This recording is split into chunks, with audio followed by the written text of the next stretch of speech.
దేవునికి స్తోత్రాలు. ప్రభు యేసుక్రీస్తు నామములో మీ అందరికీ శుభాభివందనాలు. ఈరోజు మానవుల్లో ఒక 3 రకాల సమస్యలు. ఒకటి దరిద్రం, రెండోది రోగం, మూడోది మరణం. ఈ 3 అనేటివి మానవుని ఎంతో వేధిస్తున్నాయి, పట్టి పీడిస్తున్నట్టు మనము దేవుని యొక్క గ్రంథములో చూడగలము. సమాజంలో కూడా చూడగలము.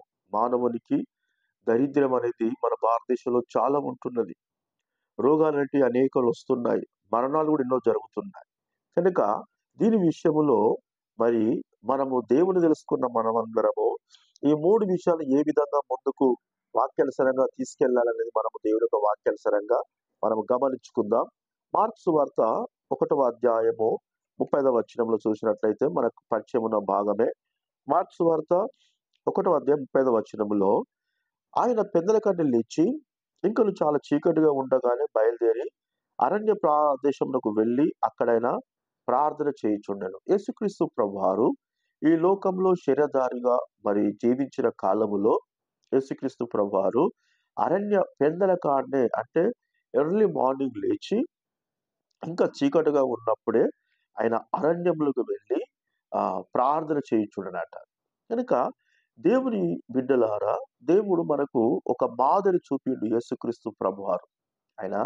మనము కూడా ఉదయకాలమే లేచి దేవునికి ప్రార్థన చేయాలని చెప్పేసి దేవుడు మనకు ఒక మాదిరి చూపుతున్నాడు. అయితే ఈరోజు క్రైస్తవ సమాజంలో చాలా మంది ఏమవుతున్నారంటే వ్యక్తిగతంగా వాళ్ళు ప్రార్థన చేయడం అనేది తగ్గిపోతున్నట్టు మనము చాలా గమనించగలము. ఇక్కడ దేవుని యొక్క పరిశుద్ధ గ్రంథములో యేసుక్రీస్తు ప్రభువారు ఉదయకాలము ఆయన అరణ్యంలోకి వెళ్ళి ప్రార్థన చేసిన దేవుడుగా ఉన్నాడు. ఆయన ఆ దేవుడే ఉదయకాలము దేవుడు తెలుసుకున్న ప్రతి ఒక్క వ్యక్తి దగ్గరికి వస్తున్నాడట. నా బిడ్డలు ప్రార్థన చేస్తున్నారా నాలాగా? ఎందుకంటే యోహాను సువార్త 1వ అధ్యాయంలో ఎందరైతే యేసును అంగీకరిస్తారో వాళ్ళందరికీ దేవుని పిల్లలగుటకు ఆయన అధికారము అనుగ్రహించాను. అంటే నా అధికారం గల పిల్లలు, వారి కొరకు నేను ప్రాణం పెట్టా కదా, నేను చేసినట్టే వాళ్ళు చేస్తున్నారని దేవుడు చెక్ చేయడానికి ఉదయకాలం మన ఇంటికి వస్తున్నట్ట మన ఇళ్లకు. ఇక్కడ సామెతల గ్రంథంలో చూసినట్లయితే 6వ అధ్యాయం 9వ వచనంలో దేవుడు వచ్చిండు, తలుపు కొడుతున్నాడు, ఎవరు తలుపు తీస్తలేరు. అది దేవుడు అంటున్నాడు, సోమరి ఎందాక నువ్వు పండుకొని ఉందువు, ఎప్పుడు నిద్ర లేచేదవు అంటున్నాడు. దేవునికి స్తోత్రాలు. నేను 4 గంటలు లేచి అరణ్యంలో వెళ్ళి ప్రార్థన చేసిన, నువ్వు 4 గంటలు లేచి ప్రార్థన చేయమంటే ఇతనేమంటున్నాడు, కొంచెము నిద్రించేదనయ్యా, 5 దాకా వండుకుంటా, 5 ఏందంటే లేస్తా అంటున్నాడు. మళ్ళీ యేసుక్రీస్తు ప్రభువు 5 దాకా నిల్చొని చూస్తున్నాడు, మళ్ళీ 5 తర్వాత లేపుతున్నాడు. ఇంకేమంటున్నాడు ఈ విశ్వాసి, కొంచెము కునికెదను అని చెప్పేసి అంటున్నాడు. మళ్ళీ 6 తర్వాత దేవుడు నిల్చొని లేపుతున్నాడు, లే లే నా బిడ్డ, నేను చేసినట్లు అలాగ ప్రార్థన చేయ అంటున్నాడు. ఈయన కొంచెం సేపు చేతులు ముడుచుకుందునని ఆయన అనుకుంటున్నాడు. చూడండి, దేవుడు వచ్చి పిలిచిన కానీ లేపని పరిస్థితుల్లో దైవ బిడ్డలు ఉంటున్నారు. క్రైస్తవ సమాజం ఉంటుంది ఈ రోజులలో. ప్రారంభంలో ప్రార్థన జీవితం లేదు కనుకనే మనకు పరిస్థితులు అనేటివి చాలా. అందుకే దేవుడు అంటున్నాడు, ఏమంటాడు తెలుసా, అందుచేత దోపిడిగాడు వచ్చినట్టు దారిద్ర్యము నీ యొద్దకు వచ్చును అంటున్నాడు. కనుక లోకములో చాలా దరిద్రత, పేదరికం అనేది ఎందుకు తాండవిల్తున్నదంటే యేసుక్రీస్తు ప్రభువారు తెల్లారంగా తన దీవెనలు ఆశీర్వాదాలు పట్టుకొని మన దగ్గరికి వస్తున్నప్పుడు మనం ఆయన ఎదుర్కొన్నట్లయితే ఆశీర్వాదాలు మనకి ఇచ్చి వెళ్తాడు. కానీ మనము దేవుడు లేపిన కానీ లేవని స్థితిలో మనం ఉంటున్నాము. చూడండి, అందుకే దరిద్రత అనేది చాలా క్రైస్తవ కుటుంబాలలో అప్పుల సమస్య, ఆర్థిక ఇబ్బందులు, అనేక రకాలుగా ప్రాబ్లమ్స్ అనేటివి ఎదుర్కొంటున్నారు. అదే విధముగా రెండవది రోగానికి సంబంధించిన విషయాన్ని మనం గమనించుదాం. లూకా సువార్త మనకు తెలిసిన పరిచయం ఉన్న వాక్య భాగమే. లూకా సువార్త 14వ అధ్యాయము 18వ వచనంలో మనం చూసినట్లయితే 14వ అధ్యాయము 18వ వచనములో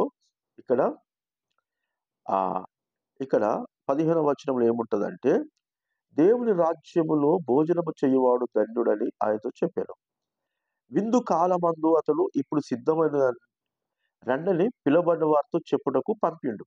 ఇక్కడ ఒక విందు అనేది జరుగుతున్నది.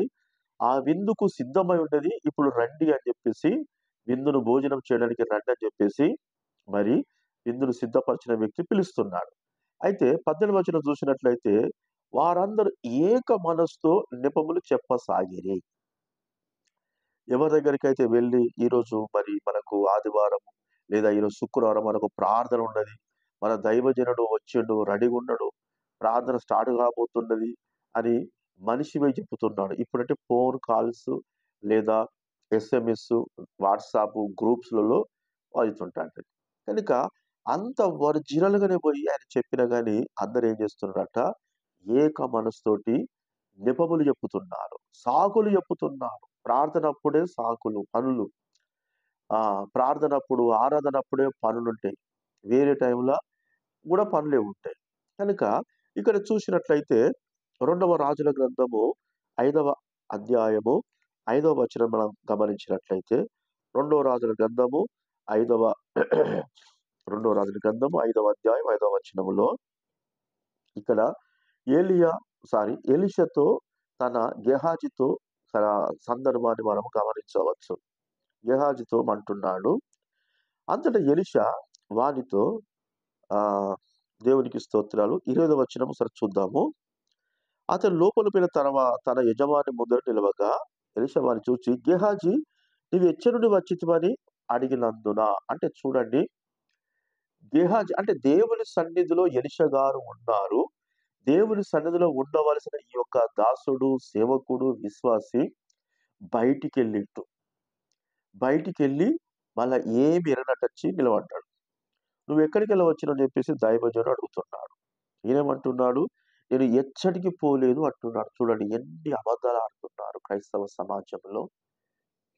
రకరకాలుగా ఇష్టం వచ్చినట్టు జీవిస్తున్నారు. ప్రార్థన టైంలోనే ఏదో ఒక పనులు పెట్టుకుంటున్నారు. ప్రార్థన టైంలోనే మిస్ చేస్తున్నారు ప్రార్థనని. ప్రార్థనకు మొత్తము దాన్ని ప్రార్థన అనేది వీళ్ళ ద్వారా డిస్టర్బ్ చేయడానికి ప్రయత్నం చేస్తూ ఎటు పోయినామంటే మళ్ళా అబద్ధాలు ఆడుతున్నారు. దైవ సన్నిధిలో దేవుని సేవకునితో ఉంటూ దేవుని కార్యక్రమంలో పాల్గొంటున్న వ్యక్తే ఈరోజు అబద్ధాలు ఆడుతున్న విశ్వాసులు కూడా ఉంటున్నారు వాక్యాన్ని బట్టి చూస్తే. అప్పుడు ఎలీషా అంటున్నాడు, అంతటా ఎలీషా వానితో, ఆ మనుష్యులు తన రథము దిగి నిన్ను ఎదుర్కొనుట తిరిగి వచ్చినప్పుడు నా మనసు నీతో కూడా రాలేదా? ద్రవ్యము, వస్త్రము, ఒలివ చెట్టు, తోటలు, ద్రాక్ష తోటలు, గొర్రెలెట్లు, దాసులను సంపాదించుకుంటకు ఇది సమయమా? విందు కాలము అంటే దేవుని యొక్క వాక్యము అనేది మరి మనము కూర్చొని అందరము కలిసి దేవుని యొక్క వాక్యము వింటే ఇక్కడ ఎలా కలిసి సహవాసంగా ఉంటామో అక్కడ పరలోక రాజ్యంలో కూడా కలిసికట్టుగా ఉంటాము. అది సిద్ధముగా ఉన్నది రండి అని చెప్తే ఆ ప్రార్థన టైంలోనే ఈయనేం చేస్తున్నాడంటే వాళ్ళు నెపములు చెప్పుతున్నారు. అంటే సాకులు చెప్తున్నారు. ఏం సాకులు? సంపాదించుకొనుట సాకులు. ఏమని సంపాదించుకోవాలట? ద్రవ్యము, వస్త్రములు, తోటలు, గొర్రెలు, ఇండ్లు అట. అంతా ఒక దైవజనునితో ఉంటూ ఒక మంచి ఆధ్యాత్మికమైన గురువు దగ్గర మరి శిక్షణ పొందుతూ కూడా ఇంకా లోక సంబంధమైన మరి బయటి ప్రపంచానికి ఆశలు కలిగి ఉన్న వ్యక్తిగా మనము గెహాజీని చూడగలం. కనుక చాలా మంది దేవుడంటే ఇష్టము, నమ్మకము, దేవుని తెలుసుకొని కూడా ఏ సమయములో అయితే దైవజనుడికి అవసరమో ఆ సమయములోనే సంపాదించుకోవడానికి అబద్ధాలు చెప్పడము, ఆ యొక్క ప్రోగ్రామ్‌ను క్యాన్సెల్ చేసి వాళ్ళ పనులు చేసుకోవడానికి ఇష్టపడుతున్నారు గనుకనే ఏం జరిగిందట? తెల్లని కుష్టి అతనికి వచ్చింది. రోగం వచ్చింది. గమనించండి. మొదటిది దరిద్రం. రెండోది రోగం. ఎందుకొస్తున్నాయి రోగాలు?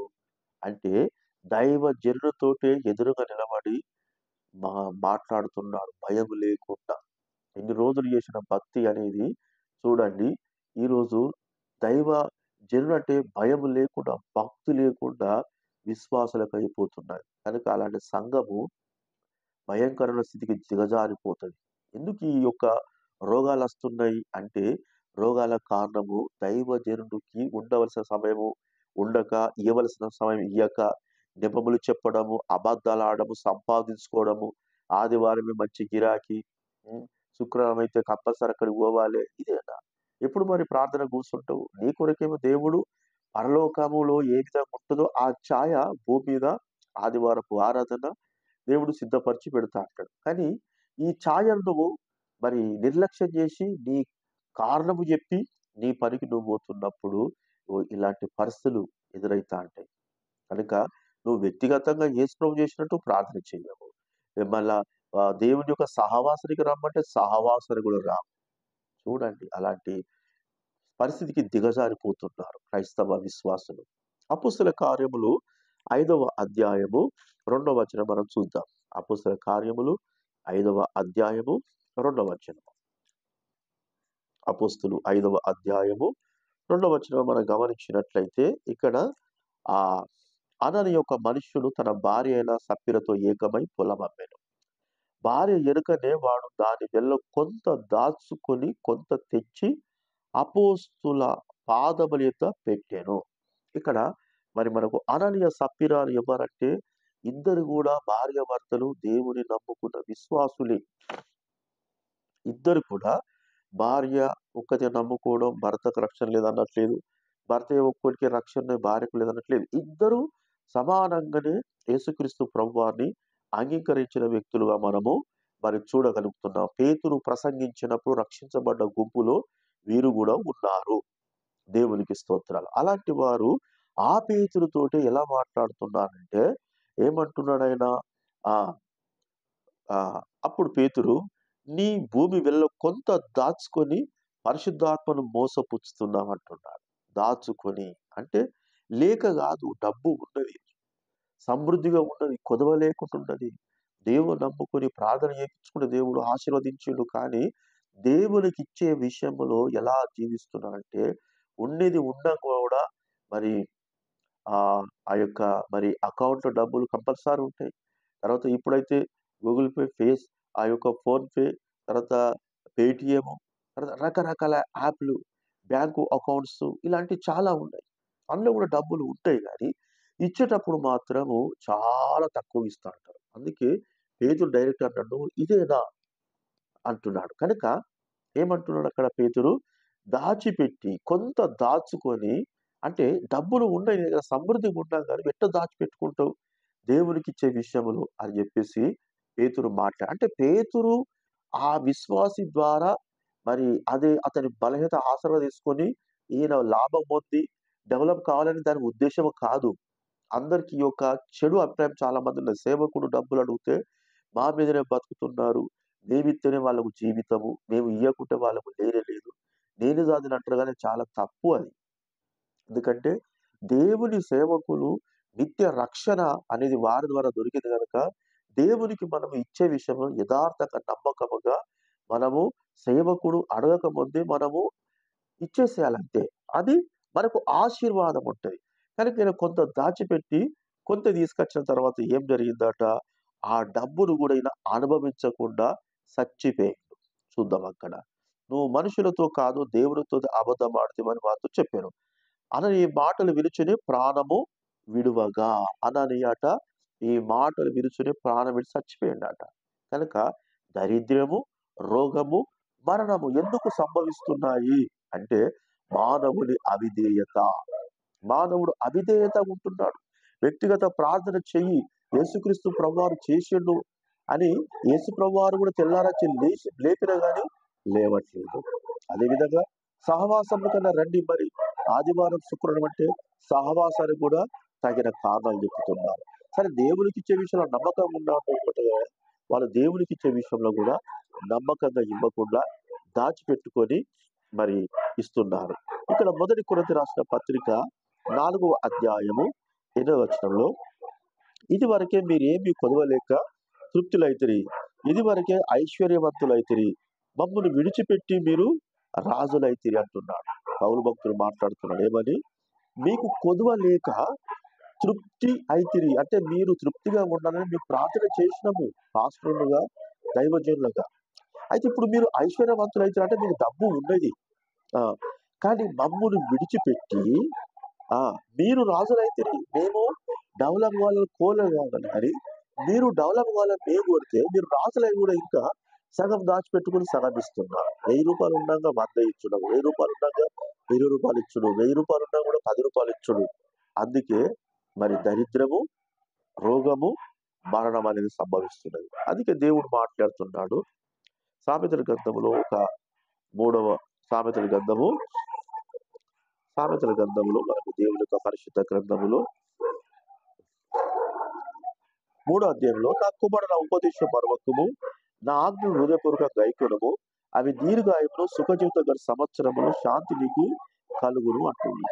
అంటే మనకు దీర్ఘాయువు, సుఖము, శాంతి.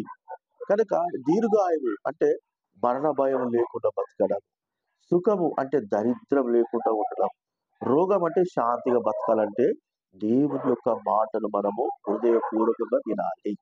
అందుకే అంటాడు కదా 2వ వచనంలో, అప్పుడు నీ దేహమునకు ఆరోగ్యము, నీ ఎముకలకు సత్తువ అంటున్నాడు. కనుక ఈరోజు చాలా మంది మరి అనారోగ్యాల పాలు, రోగాల పాలు, దరిద్రులు అవుతున్న కారణము దేవునికి వాళ్ళు ఉదయకాల సమయమేక, దేవునికి వాళ్ళు సావాసానికి సమయమేక, దేవునికి ఇచ్చే భాగము దశమల కానుకలు ఇవ్వక, ఈ 3 రకాల విషయాలలో వాళ్ళు చచ్చిపోతున్నారు.